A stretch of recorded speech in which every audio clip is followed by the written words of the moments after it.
Well, Hanne Tierney, thank you so much for being at Artists Talk, a podcast by KODA.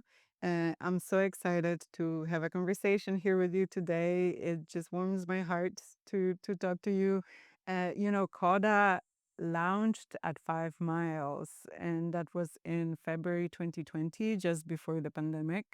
So I like to think that if it wasn't for you and your care and mentorship, and we've done like so many projects together, KODA wouldn't exist, especially not in the shape that it's in, right now. So I'm very grateful. It would exist because he would have made it exist, and you know that perfectly well.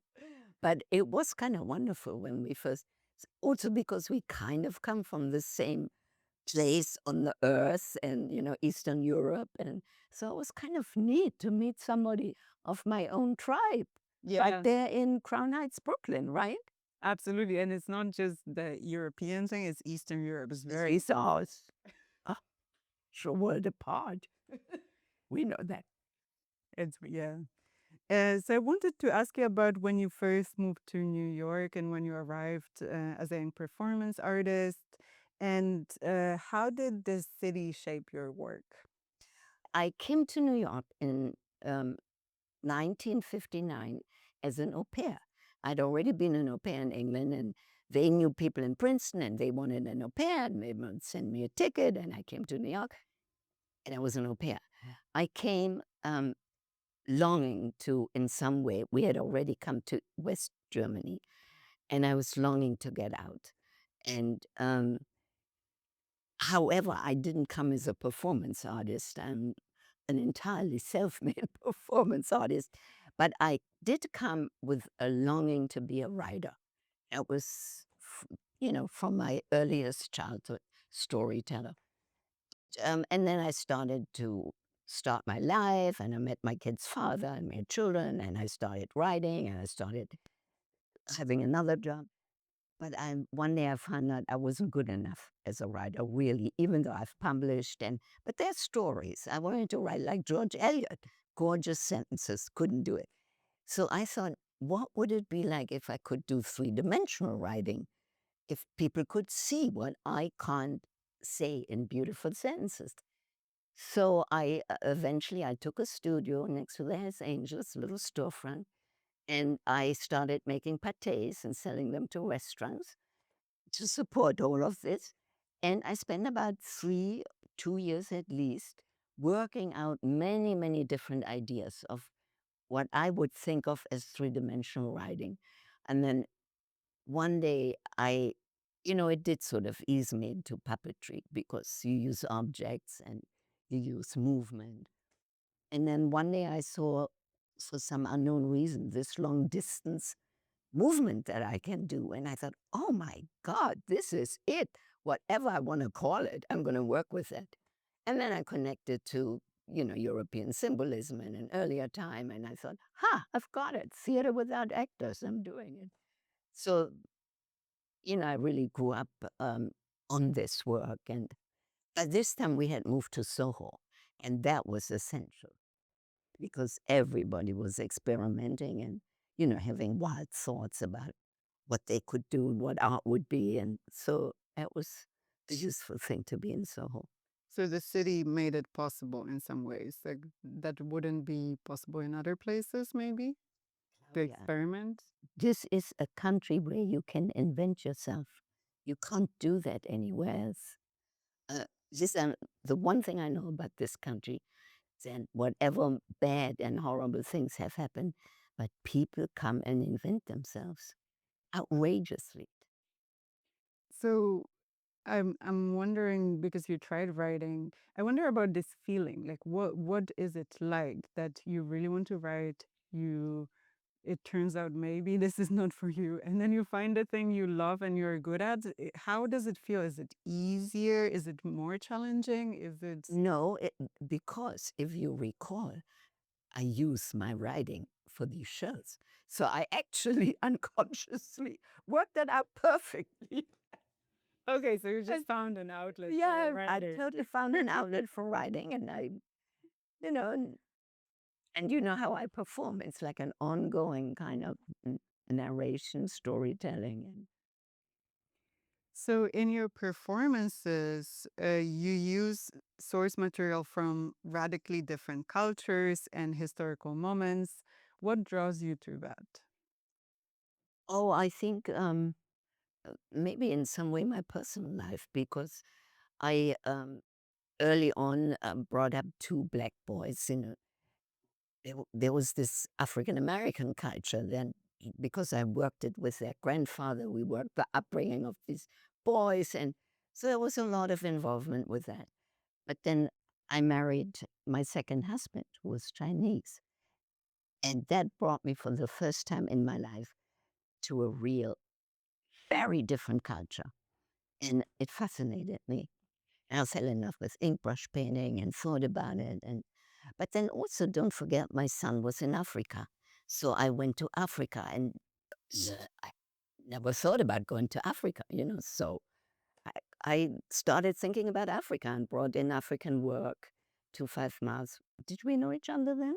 We didn't know, but you told me about that you enjoyed Kenya, for example. Oh, a lot. And I worked with two Kenyan curators, and then we brought 150 pieces of art, contemporary Kenyan artwork, to New York, shared between 4 different galleries, sold every single last one. Really, what year Yes. was that? We had fabulous publicity on it. Wow. It was 2008. Wow. Mhm. Well, good year for African art. And then we invited enough African artists to be an artist in residence for a month. And he built an African chicken coop in the middle of the gallery. It's with spit and string and cardboard. It was really like an African. And then we invited the most famous artists we could, who were willing to do it, to make chickens for the coop. It was such a success. Wow, Yeah. that sounds beautiful. And so you found puppetry and like the theater without humans. I wonder what can puppets communicate that human performers can't? Well, for me, puppetry is the art of gesture, the pure art of gesture. If you can make a gesture, let's say with a 2x4, of unbearable sadness because a child has died, and the audience is totally emotionally involved and in despair for the 2x4, and it's only because a certain movement you could make that serves as a symbol for our emotional.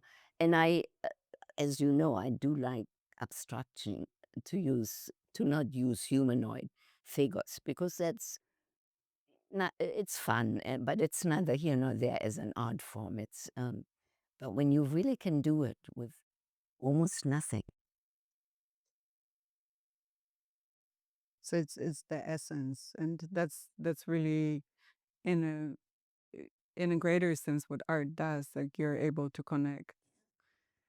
Yeah. Um, And it's sort of my self-appointed mission to tell everybody in the field, this is a fine art.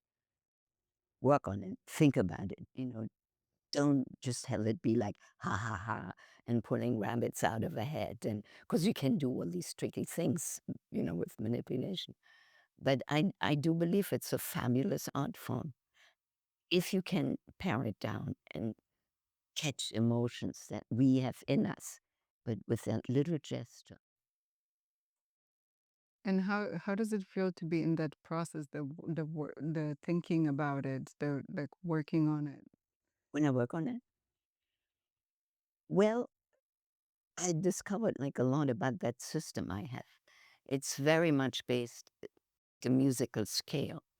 If if I have up to we've had up to 100 strings coming down on the side of the wall. If within a certain amount of strings, let's say 7, 8, we make a movement of loneliness, let's say, we can get that. Um, then you sort of know, you from there on, you can go and, with all those 100 strings, you can make these movements. It's just like a scale. because whatever notes you play in a scale, it makes a melody. Never mind what instrument you play it on, right? So if I make whatever kind of combination of strings I uh, agitate, will whatever's on the other end, whether it's a 2x4 or a dress or piece of fabric or a pipe, it will make that same emotional expression. Well, I'm talking a good line, but I'm hoping.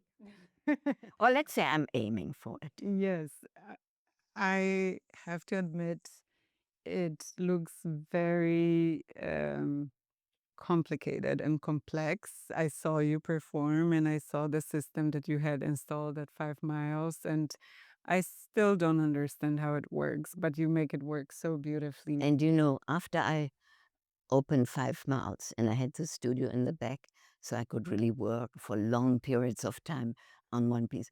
I just about never traveled again. I only performed in New York and here and BAM and but I never traveled again because the traveling was huge. You have like 2 days to set that all up again, and that's people aren't used to that at festivals. They pay security and rooms and It's a lot to set up. So with FiveMyles in mind, I'm wondering how did you, or if you could share with us, how did you start FiveMyles, and most importantly, the question I want to ask is how has running it shaped your relationship to community, but also to your own practice? community. The weird thing was, as soon as the Herbert Ferber Foundation wanted storage room and said, find a place in Brooklyn, you can have a studio. And I found that broken up down garage. And Herbert said, great, I'll buy it and you can slowly pay me off. But it was nothing. It was maybe $100,000. So we had this place.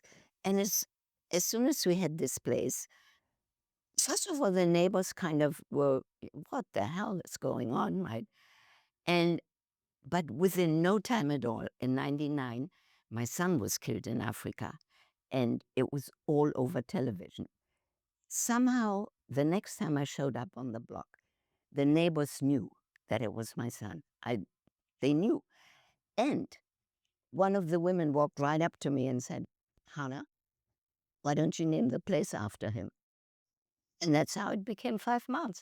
And that broke, I mean, it didn't break the ice. The ice was kind of broken enough, but it just made the neighbors feel it's our place. As you know, it was totally in and out. And it was used for every funeral. It was used for every, first birthday on a new baby. It was just a place that the neighbors felt, that's our place. And so many people grew up around Five. Oh, and now they have children and they call me and we, meet for coffee and chat about life. Yeah. And how did it serve you and your practice? You mean performing? Yes, performing. Well, it was very good for me because I could always be there. For one thing, we didn't have to raise extra money for a gallery sitter or for some, because I was in my studio and everybody came running in and told me what looked like garbage or what, what didn't work. And, it was an amazingly easy trip. But I think the weird thing was that we, for some reason, totally trusted each other. The first show, one of the first shows, was curated by Marian Griffith, and there were artist books. Do you know that we had no book under glass, no book protected? They were on big tables. There were white glass. People could come in, turn the pages. We watched the kids, even the kids. Not a single book was damaged. And from then on in, it was always the same. And that continued for what, 25 years. 25 Yeah. years. And now, everybody is really pretty heartbroken that FiveMyles is no longer there. Yeah, it really was such a community place. And my favorite, I think one of my favorite parts was the summer performance series outside the garage. Wasn't that great? Oh, and the girls were always the the stars. And one year, when the Brooklyn Museum had the hip hop show, they invited the girls to perform there. Wow. Oh, were we proud? Well, yeah, I mean that's another thing, that relationship with the Brooklyn Museum. There are so many artists that you showed very often for the first time, or yeah, they were starting, then they would go to the Brooklyn Museum and it Yeah. would be that exchange. And not only that, we did an exhibition that really moved me a lot, with Otto Niels and Emmett Wigglesworth, and two men in their 80s, legendary artists here from Brooklyn. And the curator from the Brooklyn Museum came over and she looked at that show and she said, I could not have persuaded the museum to do that. And that's where they should have shown, other than FiveMyles, you know. But she almost was in tears when she saw the show. Wow. And also just you received, or the exhibitions did so much good criticism. Like there was like Yeah, conversation in the like art press and press yeah. happening about the exhibitions that you were showing. We're just working on the archives and with Oh, really? Marine and Ruby, and I'm amazed how much press we got. You Yeah. know, I just sort of like, blah. And now I'm seeing them because they're pulling it out and sending it to me. I'm like, oh my God. That's amazing. That's great. Well, because there was something we could do, which I really liked. Because I'm from Soho and I'm integrated in the Soho art world, I could show really well known Soho artists with totally unknown local artists. And that always pleased me, you know, and nobody dared say no. And they promptly showed. And, you know, that made kind of a nice, different way of looking at art. So what will the archive be like? Are you working on a publication? No, I'm thinking of actually, for the FiveMyles archives, I'm thinking of, well, that's what we're doing, of um, a not a Dropbox, of a website that has everything on it. They are working on that. And my job is to write the FiveMyles story, which is kind of fun. So when you open the website, you can, if you want to, you can immediately scroll into a story with little funny things and little interesting things and links and a couple of photos interspersed. So it should be a lively website, but you know, nobody in 50 years is going to need every single artist who ever walked into FiveMyles, you know, and say, They might. no, they, by that time, it's like Simone Lee. By that time, she'll be famous. They'll have to look up what she did at FiveMyles. Where, incidentally, she did the most spectacular piece. She made a cradle, Oh, yes. and it empty, and it looked, it was related to a slave ship. You know how the slave, fabulous piece. That was her, you know, that's kind of was when she was just Simone Lee. Yeah, the emerging artist. Yeah. Um, well, we spoke a bit about Brooklyn Museum, and also it's just so fascinating that you were able to connect so many Soho artists and more established artists with emerging artists. And I keep thinking about FiveMyles bridging the divides in like our communities. And what do you think mainstream institutions are still getting wrong? Well, you put that question on in a text, and I was really thinking about that. And you know what? I don't think they can change. We are so deeply embedded in the museum culture. People come to New York. It, you know, it's one thing they do is go to the museum. They're not going to go to the museums that, let's say, the Bronx Museum, which I now am beginning to because I live in the Bronx. They're not drawn to the Bronx Museum. The Bronx Museum gets the community, and they know how to do it because they're in the middle of the community and show community artists. but the big institutions will never change. Smaller one, I think this even the good galleries aren't changing. What are they doing? They're just showing the money sellers. They could show an unknown artist from another group, from another tribe, easy. And it brings different people in. It makes people, from a whole different group of whatever, ethnic backgrounds, brings different people into these institutions, but they have to show the artists. Well, it's interesting because, for bigger institutions, if it's museums or performing art centers that we have so many in New York right now, so many new ones, it's like they're big ships and it seems like it takes years for them to change something or to adapt. And especially museums historically created around their collections, not around artists. No, no, no, no.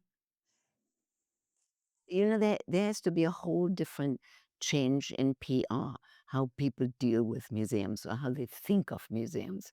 They really don't think the museums are, a tourist goal. They don't think of them as most people do it because then they go home and say, yeah, I went to the Metropolitan or wherever they go. I think they won't change. That's fine. Let them do their thing. But I do think the small, like the Brooklyn Museum, those places have a long way to go. Whenever I go, I see a lot of performance, as you know, because I'm the board of the Hansen Fund. Um, I always am amazed how the audience is white. Hmm. I'm always amazed in art situations how the audience is white. And it was when we opened Soho, there are lots of art going on all the time. We weren't aware of it. The audience then was super white, but things have changed and the audience is still largely white. Is it because of the ticket prices? Is one? Is it because of the ticket prices? No, it's white in It's just how it's these sort of communicated. off Broadway things, $20. It's I think it's culture actually. You go to some where black artists are performing and it's all black. You don't see any white people. It's just really cultural. We go to those things, they go to those things. And leave out Asian people. I mean, Asian people mind their own business entirely. I don't know. I don't know if you've ever been to the first Saturdays at the Brooklyn Museum. It's every month. A long time ago. Yeah, Turn me off. it's a it's a huge party. Yeah. But I think it's fun. No, that kind of stuff works. Yeah. No, I think it works. It's a mess. I mean, hell. But no, that works because it brings people in the museum. Like with FiveMyles, then people start feeling it's my place. Yes. Yeah. That's what people exactly. have to start feeling, that is their place. And at FiveMyles, I mean, when we worked together for a while, like I remember just people coming in, doing kind of whatever they wanted. Meaning, oh, let me just carve out a corner here and work on my computer. Yeah. Let me just like, you know, put my drums away or Can't put my drum. Yeah, yeah, yeah. Well, yeah, because people have to feel they own it. That's otherwise. But that's the best thing art can do. Yes. I thought about that because art is a public activity.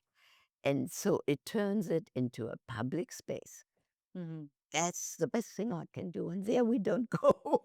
Whatever else it can do. But that it can do. Yeah. And we were a ground floor um, place. You could just walk in from the sidewalk. Hmm. Yeah, absolutely. I always thought you needed a space. You know, KODA needed a space like FiveMyles. Because now you're working on it, and in Yes. some way it will happen. Yes, yes. No, thank you for thinking. But I've about always this thought that way. very strongly, and I would have wished for you to be able to do it. It will happen. It's we started just before like we launched at FiveMyles February 2020, and then March 2020 everything closed and there was the pandemic. So we were already wanting to be nomadic and just collaborate with different institutions and with different people and just, be in different places. But it also happened to an extent. It happened by force, and it Yeah. saved us like the pandemic and the fact that we didn't have like big overhead. There wasn't, rent that we had Well, to pay. yeah. So it worked out very well, and it made us flexible and adaptable to what artists need and how we can work around Oh, that, completely. And which that is is very what you nice. have done. Helped and helped and helped the artist much more than 5 months to showed the work and yeah. Yeah, but it's different. Okay, it's a small nonprofit as well, but FiveMyles primarily did exhibitions. We primarily do residencies. Yeah. Yeah. Oftentimes, oftentimes we did summer residencies, for the summer. I And loved those. that was always fun. Yeah. Oh. But people did ask, they said, God, it's a big space. Why can't you just cut it up a little bit? And because for Brooklyn, that was a big space. Yeah, absolutely. And I also love how focused you stayed all those years that I've known you, at least, and I'm sure it happened for all 25 years. But one of my favorite moments is when we met and then we started talking about different ways we could work together, and we talked about doing an KODA doing an exhibition at FiveMyles, and that later turned into that 1 week exhibition with Hidemi Takardi and the whole lounge week. Uh, and but the question I asked you was, oh, can we paint the walls? You're like, no. Never. Those walls are gray, and I'll stay gray. And Marion Griffith, after she curated another show with lots of colorful paintings, she said afterwards, first she said, I'm not going to curate a show here, paint the walls. And I said, no, then don't curate a show. Then she said afterwards, I'll never do white again. Yeah. But you know why they were gray? Well, Because I knew I wanted yeah. to also do performance. Yes. I started out only wanting to do Oh, performance. really? Yes, I wanted to open it as a performance space because all my friends, And it has this sprang floor or no? Like yeah, it has a sprang floor. And so I thought you can't light up white walls, leave it gray. And I always did one, and we did a lot of performance in between. And the gray walls are fabulous. You know that the Brooklyn Museum painted the dinner party gray after they came, after Charlotte or somebody came to FiveMyles. Wow, that's quite a incredible contribution. Yeah. That's great. Yeah, I have like a very positive, strong feeling about gray walls right now as well. Right now too, right. Thanks to Yeah. FiveMyles. Yes. Yeah. I didn't, then I started looking at, the salons in Paris, and they were dark red or dark green, the walls. It's the gray that works. It brings it towards you. It's an outreach color. The others kind of hit you on the head. And it works for projections as well, Yeah, which you very well. as well. Yeah. And okay, so I have a last question. I guess we can talk about other things, but I wanted to Ask your questions. That's what to we're ask doing. to ask about your um the last performance I saw, which was why question mark, all capital letters, 2024. And maybe if you want to share about that work, kind of how that came to be and what it was about, but also what keeps the work feel necessary. That one, of all the work I ever did, that's the one that I feel the strongest about in terms of content. And it's just a problem I thought about for so many years. Like, what are we doing to the men? We the whole world sends out their men to kill each other. It's nuts. You know, it's ununderstandable. And we never ask how the men feel about it. We never think, my God, what does it do? Even the men who drop the drones, even the men who know what they're doing, even the men, it's awful what we have done to them.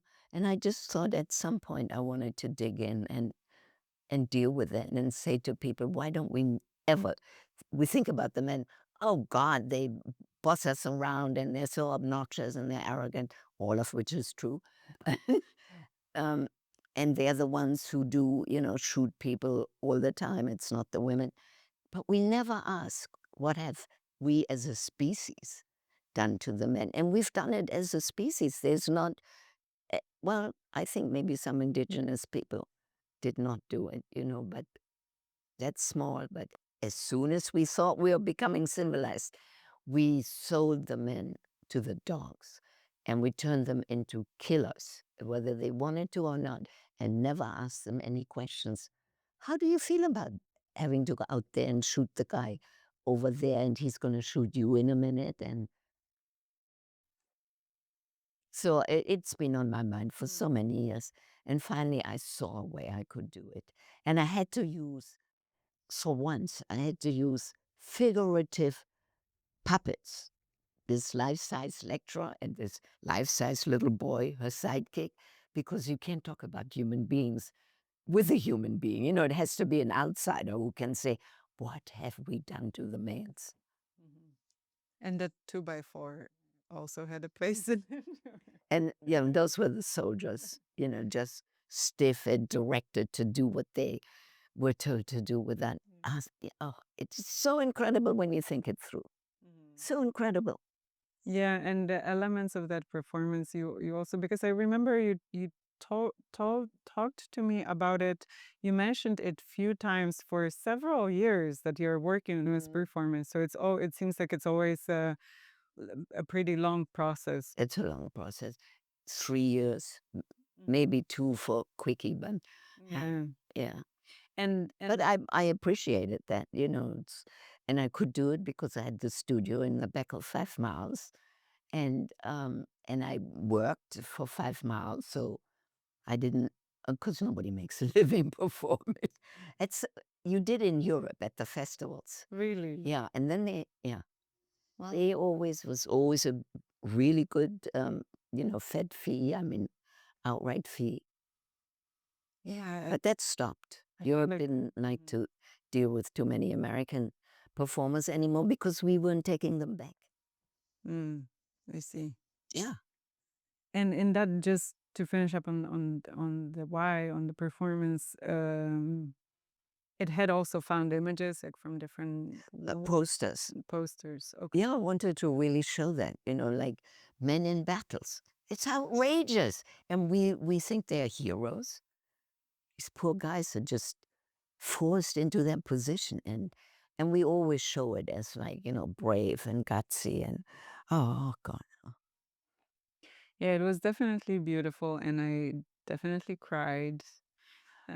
Yes, you see why I needed to do that. And And I'm sorry that I couldn't do it in a larger content context. I, I kind of would have wanted to, but somehow I've never sort of, I don't know. I, I, I think I don't think large. I do think I think large in conceptual ways, but I don't think large in, oh, should have called BAM or somebody, you know, and said, come and see this. Oh. And I'm sorry I didn't actually give myself a chance to really work on it, to take it out and have other people even do it. Just hang the posters into each section and make their own puppets and do it. Yeah, I'm very sorry I didn't fight for it. well, probably a performance doesn't have to end at the moment when it was performed. We have a video and, you know, what's that all? I'm collecting my texts now. I'm working on my website as a legacy website. And so I'm collecting my texts and the videos, even though I'm pretty badly documented, as you know. But that one I have, and it was good. And it's 20 minutes, maybe whatever. And that could be shown anywhere. And it's totally self-explanatory. Yeah, absolutely. Well, is there anything else you would like to talk about? I think those are all the things that were important in the last 25 years. I think we covered them. Great. Yeah. No, really. I love that so much. And thank you so much, Hannah, for joining me for a conversation. I appreciate it a lot. This is so, for me, this is so gratifying that we've come, we've come full stop in our lives with each other. Here we are telling each other how good we were and how great we were. And that's how it should be. Exactly. Yes. Thank you.